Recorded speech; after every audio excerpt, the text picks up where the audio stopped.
জাতীয় সঙ্গীত পরিবর্তন, এক কবি দুই দেশ।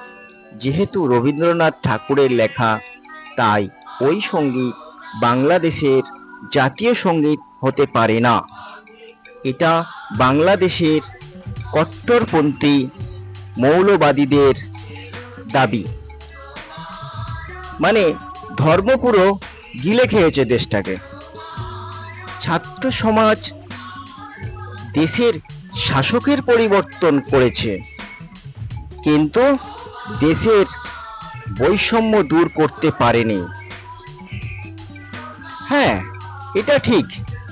তোমরা হাসিনাকে তাড়িয়েছ, তোমরা দেশের প্রধান উপদেষ্টা তৈরি করেছ, কিন্তু তোমরা মনের ভেতরের বৈষম্যকে তাড়াতে পারোনি ভাই ছাত্র সমাজ। ভাবলে অবাক লাগে, আমার প্রাণের কবি, সারা বিশ্বের গর্ব, বিশ্বকবি রবি ঠাকুরের প্রতি এত ঘৃণা, এত বিদ্বেষ। ওপার বাংলাতে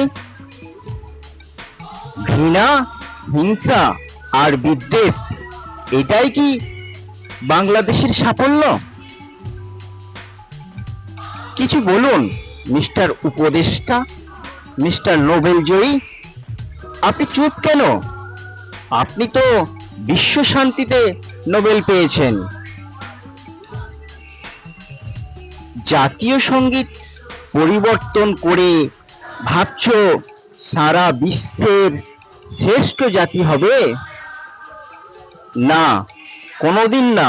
কারণ যে জাতি নিজের অতীত ভুলে যায়, নিজের ইতিহাস ভুলে যায়, জেনে রেখো বিনাশ তোমার দুয়ারে, বিনাশ তোমার দুয়ারে।